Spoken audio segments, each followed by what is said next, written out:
Hello, my name is Mark Russell. I'm a technology specialist at Westgate Elementary, and I'm here to do a quick video on how to use Google Chrome. So, if we come over here, this is your standard Google Chrome window. This bar up here is called the Omnibox. The Omnibox is called that because it can do a couple of different things. We can type in a URL, which is a web address, and it will take us to the website we want to go to. We can also just type in stuff that we want to search for. Kennewick School District. There we go. And then you also get your research results coming in underneath it.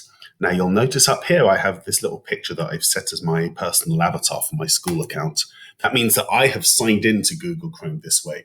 Now anyone that has a KSD.org email address can sign into Google Chrome, and that means that it will save some of the settings for you. For instance, if I want bookmarks like these bookmarks here, I can come over to the end of the Omnibox and click the star. And then that allows me to specify the name of the bookmark and where I want it to be, and done. Also within Chrome, you can open a couple of different tabs at a time.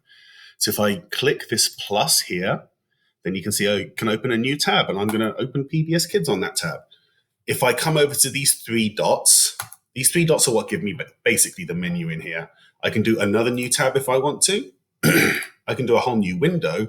I can do an incognito window. What that means is basically I'm using Google Chrome, but it's not going to save anything I do, and it's not going to look at any of the cookies that I have saved on my computer, so it doesn't know who I am, essentially. This is where you go if you, sometimes on tests you have to do this, but otherwise that's another option. Also down here you have your history, and you can go and look and see what websites have been visited during that session and during other sessions as well. You can control your downloads and your bookmarks, like I said, and then you got the print option down here as well.